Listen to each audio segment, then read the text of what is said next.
పవన్ కళ్యాణ్ గారు స్థాపించిన party Janasena party. Janasena party గురించి చెప్పాలి అంటే 2024 ఎన్నికలకు ముందు జనసేన పార్టీ అంటే పవన్ కళ్యాణ్ గారు, పవన్ కళ్యాణ్ గారు అంటే జనసేన పార్టీ. అలాంటి అవినాభావ సంబంధము 2024 ఎన్నికలకు ముందు జనసేన పార్టీ పవన్ కళ్యాణ్ గారి మధ్యన కొనసాగింది.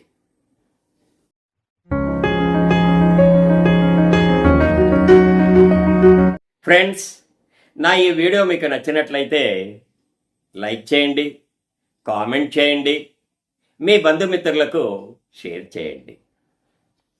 ఇంతవరకు నా ఛానల్ని సబ్స్క్రైబ్ చేయకుండా ఉంటే సబ్స్క్రైబ్ చేసి నన్ను మరింత ప్రోత్సహిస్తారని, ఆదరిస్తారని ఆశిస్తున్నాను.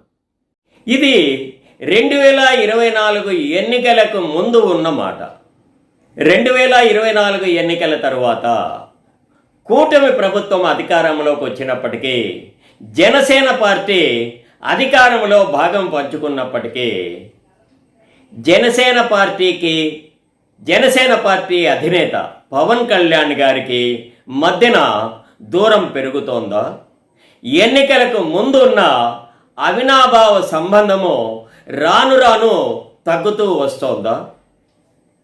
జరుగుతున్న పరిణామాలు కానీ, వాస్తవ పరిస్థితులు కానీ గమనిస్తే ఇది నిజమేనేమో అనే అనుమానం కలుగుతోంది.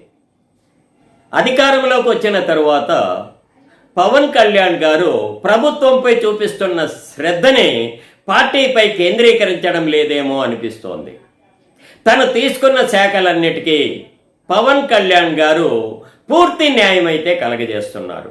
పంచాయతీరాజ్ శాఖ కావచ్చు, రూరల్ డెవలప్మెంట్ కావచ్చు, లేదా అటవీ శాఖ కానీ, ఇలా తను తీసుకున్న శాఖలన్నిటికీ కూడా పవన్ కళ్యాణ్ గారు పూర్తి న్యాయం చేస్తున్నారు.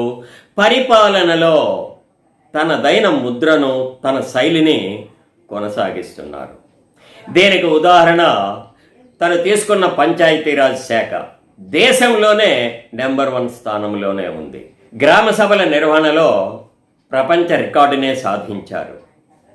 మునుపెన్నడూ లేని విధంగా రూరల్ రహదారుల సౌకర్యము, డోలీ కష్టాలు తొలగిపోవడము, ఇలాగా పవన్ కళ్యాణ్ గారు తన మార్కును తన శాఖలపై, తన ప్రభావాన్ని చూపించారు. కానీ ఆ పార్టీ శ్రద్ధ పార్టీపై చూపించడం లేదు. పార్టీ క్యాడర్లో పెరుగుతున్న అసంతృప్తిని తొలగించడానికి ఏమాత్రమో ప్రయత్నం చేయడం లేదేమో అనిపిస్తోంది. పార్టీ శ్రేణులు అధినేతను కలవాలన్నా, తమ బాధలు చెప్పుకోవాలన్నా వీలు పడడం లేదు. ఒకవేళ తెగించి పత్రికాముఖంగా కానీ, ఇంకొక రకంగా కానీ తమ అసంతృప్తిని వెల్లడి చేస్తే పార్టీ నుంచి బహిష్కరణ. జనసేన పార్టీలోనే వైఎస్ఆర్ పార్టీకి, తెలుగుదేశం పార్టీకి సంబంధించిన కోవర్టులు పనిచేస్తున్నారు. వారికి జనసేన పార్టీ ఎదగడం ఇష్టం లేదు. అందుకే అసంతృప్తులను ఏదో విధంగా పార్టీ నుంచి వెళ్ళగొడుతున్నారు. మరి పవన్ కళ్యాణ్ గారు ఆ కోవర్టులు ఎవరో తెలుసుకోవడానికి ప్రయత్నించండి. ఇలా బహిష్కరణలు చేసుకుంటూ పోతే పార్టీ మనుగడకే ప్రమాదం. ఇలాంటి బహిష్కరణలు తెలుగుదేశం పార్టీలో జరిగిన దాఖలాలు లేవు. కేవలం జనసేన పార్టీలోనే జరుగుతున్నాయి. అందుకే జనసేన పార్టీ క్యాడర్ను తెలుగుదేశం పార్టీ శ్రేణులు లెక్క చేయడం లేదు, వారికి విలువ కూడా ఇవ్వడం లేదు. అందుకే జనసేన పార్టీ క్యాడర్లో రోజు రోజుకి అసంతృప్తి రగులుతోంది. ఈ అసంతృప్తే పార్టీ క్యాడర్ను పార్టీ అధినేతకు దూరం చేస్తోంది. అందుకే శ్రీ పవన్ కళ్యాణ్ గారు ఇలాంటి అసంతృప్తిని మొగ్గలోనే తుంచివేయకపోతే పార్టీ భవిష్యత్తే ప్రమాదంలో పడే అవకాశం ఉంది. జిల్లా స్థాయిలో, నియోజకవర్గాల వారీగా, ఇంకా వీలైతే మండలాల వారీగా పార్టీ శ్రేణులతో సమీక్షా సమావేశాలు నిర్వహించాలి. వారి ప్రాంతాలలో వారు పడుతున్న ఇబ్బందులు కావచ్చు, అవమానాలు కావచ్చు, స్వయంగా అధినేతకు వివరించడానికి అవకాశం కల్పించాలి. ఇందులో మధ్యవర్తులు ఉండరాదు. ఆ మధ్యవర్తులే కోవర్టులుగా పనిచేస్తున్నారేమో. అందుకే పార్టీ కార్యకర్తల నుంచి వారి ఇబ్బందులు, సమస్యలు అధినేతే స్వయంగా వినాలి. వారు పడుతున్న ఇబ్బందులను తొలగించడానికి కృషి చేయాలి. అప్పుడే సరైన నాయకుడవుతాడు. తన వెంట జనాల్ని నడిపించగలుగుతాడు. ఎన్నికలకు ముందు తగ్గారు. ఎమ్మెల్యేలు, ఎంపీలు తక్కువ స్థానాలకే పరిమితమయ్యారు.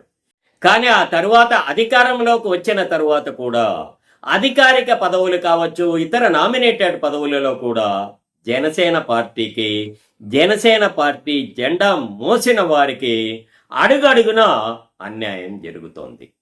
పదవుల పంపకాలలో జనసేన పార్టీది ఎప్పుడూ చివరి బంతే. భోజనం దొరకచ్చు, దొరకకపోవచ్చు. పదవులు దొరకచ్చు, దొరకకపోవచ్చు. ఒకవేళ పదవులు లభించినా అంతగా ప్రాధాన్యం లేని పదవులే. చివరి బంతిలో అడుగు పొడుగు అన్నం మిగిలినట్లుగా అంతగా ప్రాధాన్యం లేని పదవులే. అన్నిటికన్నా అన్యాయము కొంతమందికి కీలక పదవులు వచ్చినప్పటికీ, దాదాపు సంవత్సరం గడిచినప్పటికీ ఇప్పటికీ కూడా ప్రమాణ స్వీకారానికి కూడా నోచుకోలేదు. చేతిలోకి వచ్చిన ముద్ద నోటి వరకు చేరడం లేదు.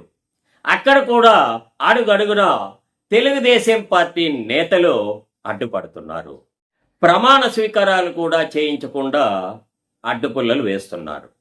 మరి ఈ విషయం జనసేన పార్టీ అధినేతకు తెలుసా, తెలీదా? లేక తెలిసే ఆయన కూడా మౌనంగా ఉన్నారా?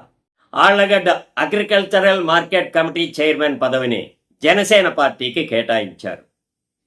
అక్కడ జనసేన పార్టీ ఇన్ఛార్జ్ అయిన మైలేరి మల్లన్న గారి సతీమణి జయశ్రీ అనుకుంటాను, ఆమెకు ఆ పదవిని కేటాయించి దాదాపు సంవత్సరం అయ్యింది. ఇప్పటికీ కూడా ప్రమాణ స్వీకారం జరగడం లేదు.